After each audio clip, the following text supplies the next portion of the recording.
Chaque homme croit savoir ce que les femmes redoutent le plus. La solitude, le rejet, la trahison. Mais la vérité est bien plus profonde, plus sombre et surtout bien plus silencieuse. C'est une peur que très peu de femmes osent que nommer, même dans le secret de leurs pensées. Et une fois que tu l'as comprise, tu ne regardes plus jamais les comportements féminins de la même manière. Interroge un homme lambda sur les angoisses féminines, il te répondra. Être trompé, être abandonné, ne pas être aimé. Oui, ces peurs existent, mais ce ne sont que les symptômes, pas la maladie, pas le noyau primitif. Car la véritable peur des femmes, celle qui se cache derrière chaque relation, chaque selfie, chaque choix amoureux, chaque nuit d'insomnie, n'a rien à voir avec l'amour ou même la trahison.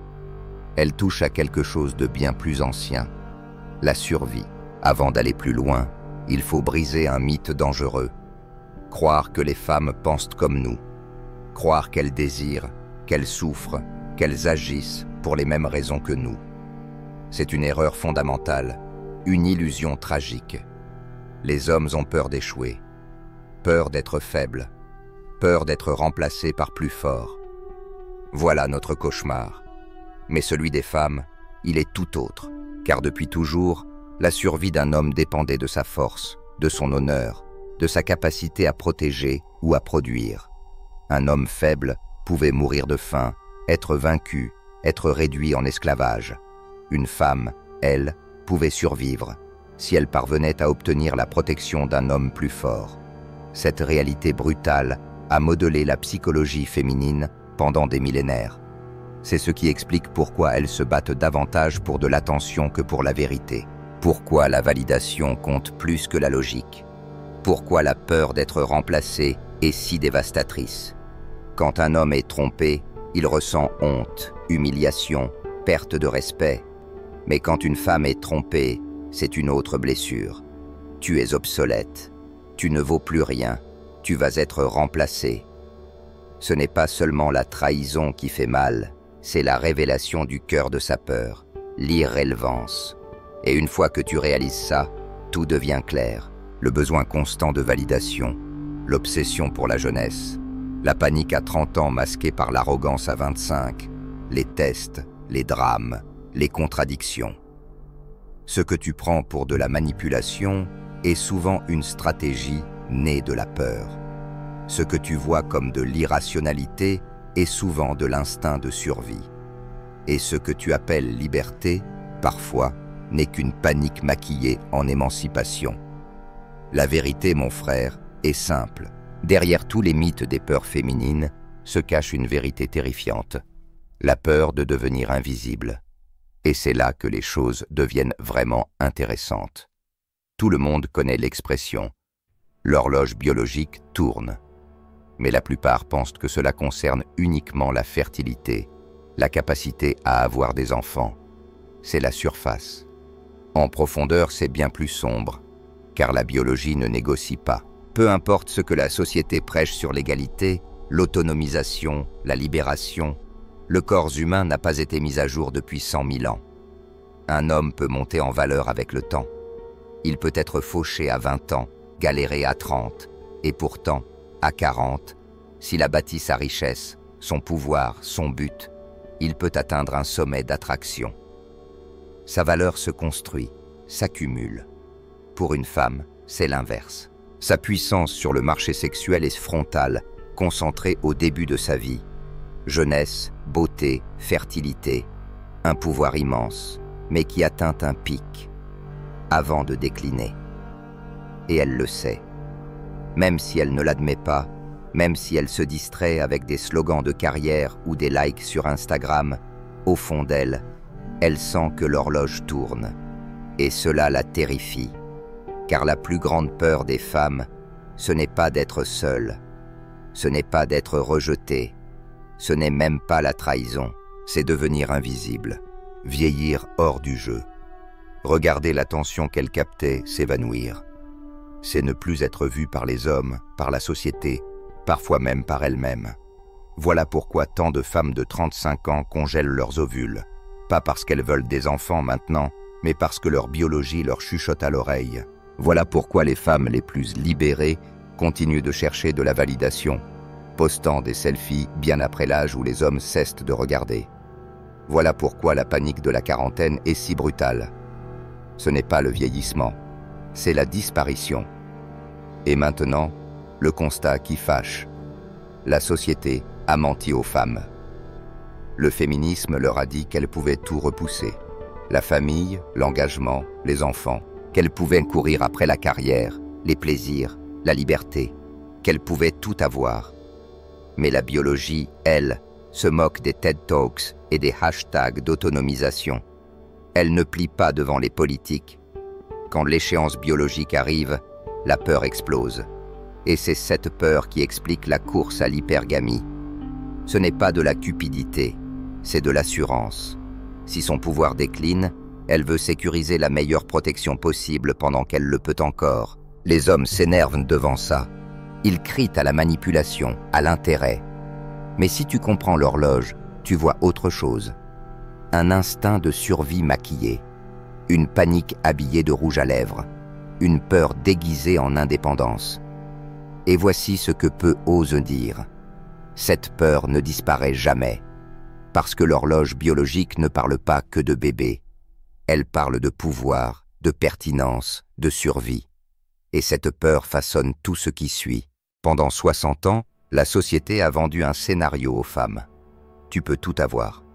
Fais des études, grimpe les échelons, accumule les expériences, collectionne les partenaires et les slogans de pouvoir. Le mariage, optionnel. La famille, optionnel. La maternité, tu verras plus tard. Quant aux hommes, ils sont devenus de simples accessoires, agréables à avoir, mais pas essentiels. Ça sonne comme la liberté, ça a l'air moderne. Mais en vérité, c'est un mensonge. Et au fond d'elle, la plupart des femmes le sentent. Parce que la nature, elle, n'a jamais signé ce contrat. Elle ne négocie pas, elle ne ralentit pas. Elle avance, sans jamais attendre personne. Une femme peut être PDG d'une entreprise du Fortune 500, mais ses ovules continueront de vieillir à leur rythme. Elle peut remplir ses vingtaines de voyages, d'aventures, de carrières, mais au moment où elle se retourne dans la trentaine, l'horloge a déjà avancé. Et c'est là que la peur surgit. Pourquoi crois-tu qu'on observe une explosion d'anxiété, de dépression et de mal-être chez les femmes modernes? Les études sont claires. Les femmes sont aujourd'hui plus malheureuses qu'elles ne l'étaient dans les années 50, malgré toutes les libertés conquises. Comment cela est-il possible? Parce qu'on leur a appris à ignorer leur nature, à croire que la réussite sociale et l'indépendance les combleraient. Mais la nature n'oublie jamais. La psyché féminine a toujours été liée à la reproduction, à la validation, à la pertinence dans le marché de la séduction. Quand cette nature entre en collision avec les mensonges modernes, le résultat est toujours le même. La panique. Voilà pourquoi tant de femmes de 35 ans sur les applis de rencontres crient qu'elles sont fortes et indépendantes, tout en cherchant désespérément l'engagement. Voilà pourquoi celles qui se disent libérées remplissent un Instagram de photos aguicheuses. Voilà pourquoi les expressions comme « où sont passés les vrais hommes » deviennent virales chez les trentenaires. On leur avait promis qu'elles avaient le temps, mais ce n'était pas vrai. Et maintenant, l'autre vérité qui dérange, les hommes aussi ont cru à ce mensonge. On leur a dit « laisse les femmes vivre leur vie, tout ira bien, l'égalité apportera l'harmonie ». Mais ce qu'on a obtenu, c'est le chaos. Des femmes qui suivent un script que la biologie ne reconnaît pas. Des hommes qui deviennent ta mère, car les règles changent en temps réel. C'est comme dire à un soldat qu'il peut voler s'il le croit assez fort. Il y croit jusqu'à ce qu'il tombe. Les mensonges modernes ne remplacent pas les vérités anciennes. Et la vérité ancienne, c'est celle-ci. Les femmes ont toujours utilisé leur jeunesse et leur beauté comme monnaie d'échange pour la sécurité. Et les hommes ont toujours échangé leur force et leur but contre le respect. Quand une femme troque sa jeunesse pour du pouvoir et qu'un homme troque sa mission pour du confort, les deux perdent. Et avec eux, les civilisations s'effondrent. C'est là toute l'ironie. On a promis aux femmes la liberté, Mais beaucoup finissent enchaînés, enchaînés à des emplois qu'elles détestent, enchaînés à une beauté qui s'efface, enchaînés à des regrets d'une famille qu'elles n'ont jamais construite. C'est pourquoi cette peur est si profonde. Ce n'est pas juste l'horloge biologique qui tourne. C'est la prise de conscience que le script moderne était une supercherie et que la facture arrive toujours. Voilà pourquoi il est temps d'observer comment cette peur se manifeste au quotidien. Car une fois qu'on la voit, elle devient impossible à ignorer. Regarde autour de toi. L'obsession pour la validation. Pourquoi tant de femmes saturent les réseaux de selfies? Pourquoi cette course aux likes, aux commentaires, à l'attention? Les hommes appellent cela de la vanité.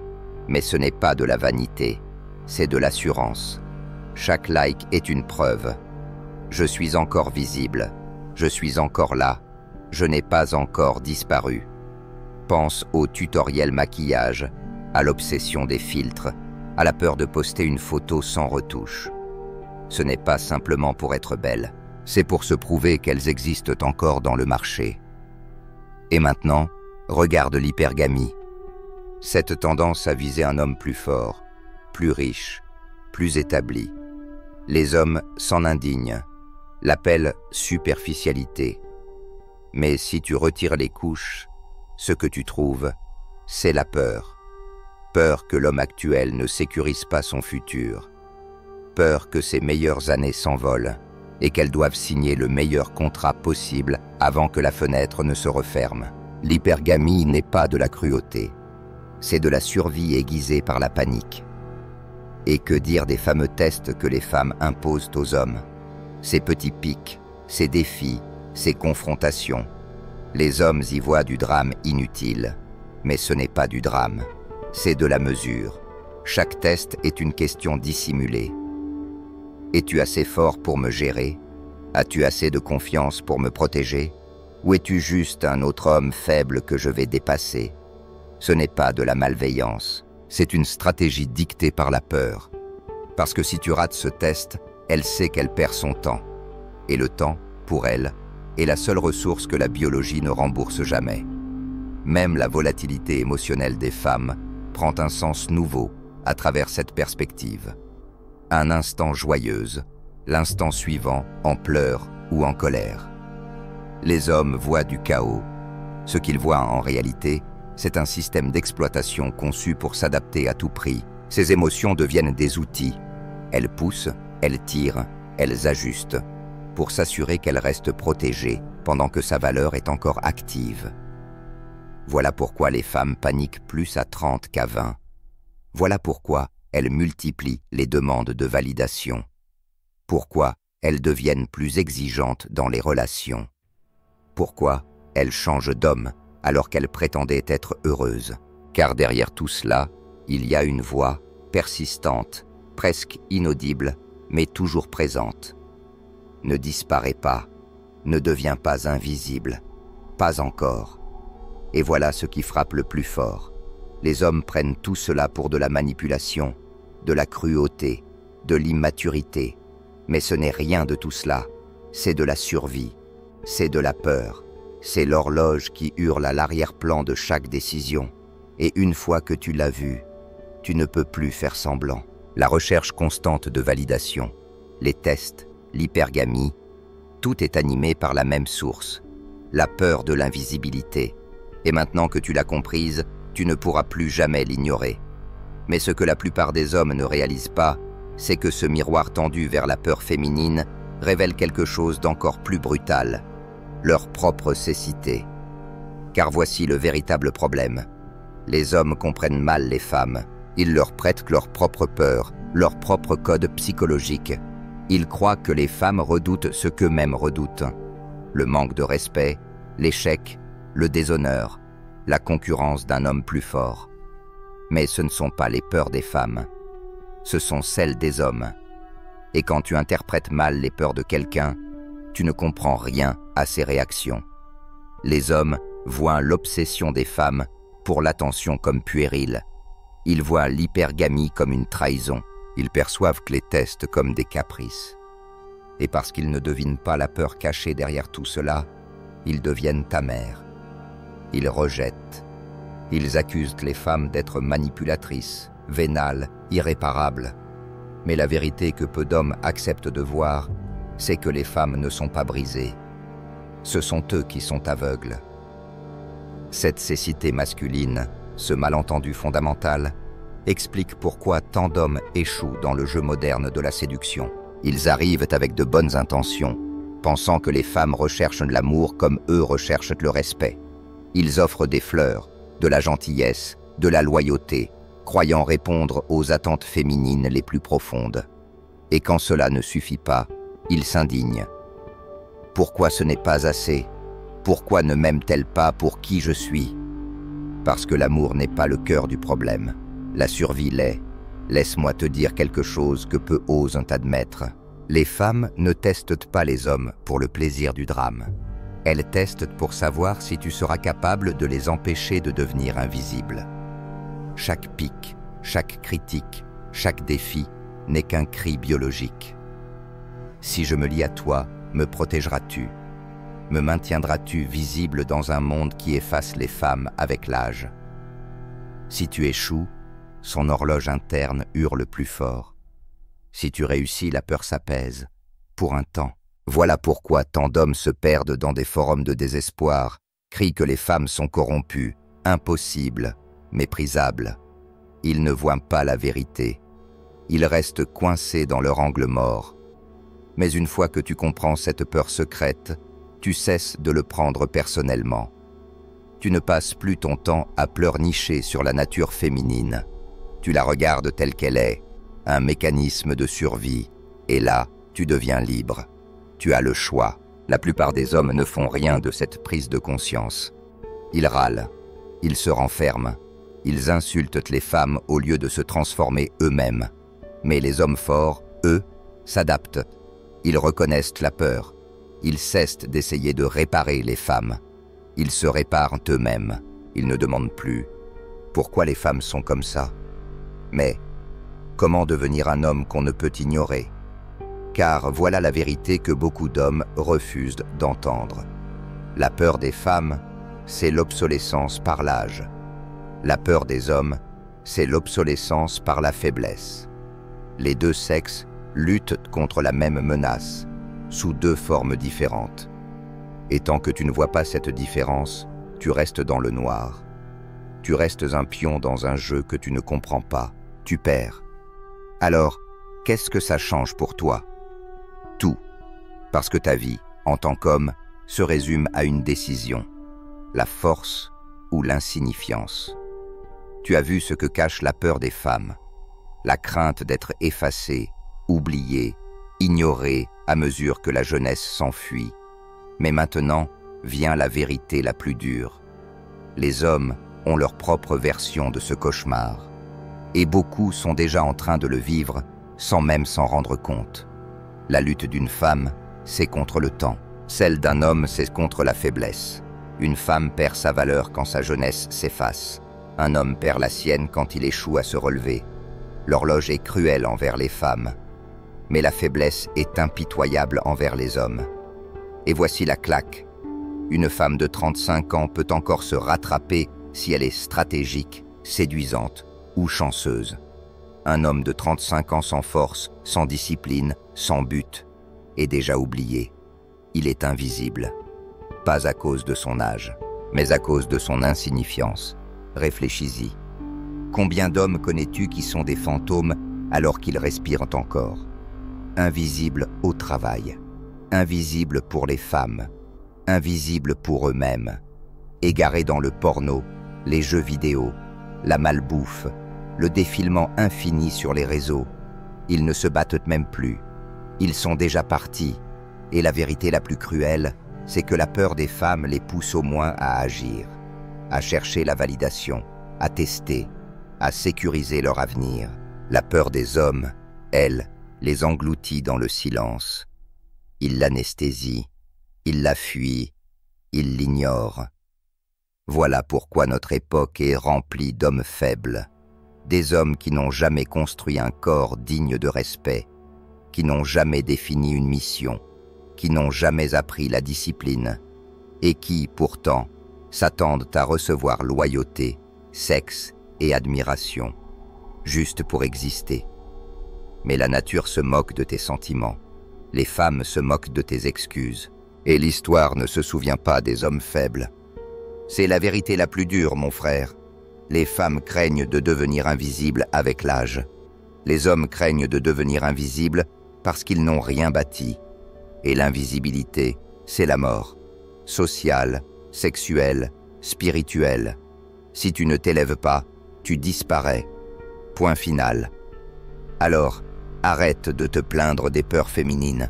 Arrête de crier que l'hypergamie existe. Arrête de pleurnicher parce qu'elle t'a quitté quand tu as échoué à ses tests. Réveille-toi. Sa peur n'est qu'un reflet de la tienne. Son angoisse de disparaître devrait éveiller ta propre terreur, celle de devenir sans valeur. C'est pourquoi la solution n'a jamais été de changer la nature des femmes. La solution a toujours été de maîtriser la tienne, de devenir un homme discipliné, dangereux, déterminé, inébranlable, de forger une présence impossible à ignorer. Car voici le dernier secret. Les femmes peuvent perdre avec l'âge. Les hommes puissants ne font que grandir. La vraie question est simple. Quel chemin choisis-tu? Et c'est là que tout prend sens. Comprendre la peur féminine ne sert à rien si tu ne surpasses pas la tienne. Tu sais désormais pourquoi les femmes agissent, testent, doutent. Mais que feras-tu de cette lucidité? Voilà ce que la plupart ne veulent pas affronter. Tu n'es pas à l'abri non plus. Les femmes craignent l'invisibilité de l'âge. Les hommes deviennent invisibles en choisissant la faiblesse. Et aujourd'hui, dans un monde qui s'effondre, la faiblesse est omniprésente. Alors pose-toi la seule vraie question. Es-tu de ceux qui se cachent ou de ceux qui affrontent? Regarde autour de toi. Le porno détruit la concentration. Le confort castre l'ambition. Les applications de rencontres pompent l'énergie masculine dans des cycles infinis de rejet. Des générations entières d'hommes, voûtés devant leurs écrans, drogués, engourdis, devenus insignifiants avant même leurs 30 ans. Et le système adore ça, car les hommes faibles sont faciles à contrôler. Ils ne construisent pas de famille, ne laissent pas d'héritage, ne résistent pas à la chute. Ils consomment, ils obéissent, et ils s'effacent. C'est pour ça que ce message existe. Pour te réveiller, pour te tirer hors du brouillard, pour te rappeler que tu n'es pas né pour scroller, consommer, puis pourrir. Tu es né pour t'élever, pour te discipliner, pour guider, pour devenir l'homme qu'aucun système ne peut ignorer, peu importe combien le monde tente de t'enterrer. La peur secrète des femmes ne doit pas te rendre amer, elle doit te rendre impitoyable avec toi-même. Si elles craignent l'obsolescence par le temps, alors ta mission est limpide. Détruire l'obsolescence par la force. Construis un corps qui impose le respect. Forger un esprit qui perce à travers les mensonges. Vis avec une mission si forte que même l'effondrement du monde ne peut effacer. Les civilisations tombent. Les empires se brisent. Mais les hommes forts se relèvent toujours. Et la vraie question, c'est celle-ci. Quand la poussière retombera, seras-tu l'un d'eux? Ou simplement un autre nom effacé par la peur et la faiblesse? Le choix t'appartient. Mais tu n'as pas l'éternité. L'horloge tourne pour elle. Et pour toi, chaque jour perdu est un pas vers l'insignifiance. Alors voici mon défi. Ne sois plus passif. Ne t'endors plus. Commence à te battre pour ta propre valeur. Bâtis la force, la discipline et l'héritage qu'on ne pourra jamais t'enlever. Et si ce message t'a réveillé, si quelque chose en toi s'est mis à vibrer, ne le garde pas pour toi. Partage-le. Avec ton frère, ton ami, celui qui en a besoin. Car le monde n'a pas besoin de plus d'hommes faibles. Il a besoin de toi. Fort, éveillé, immuable.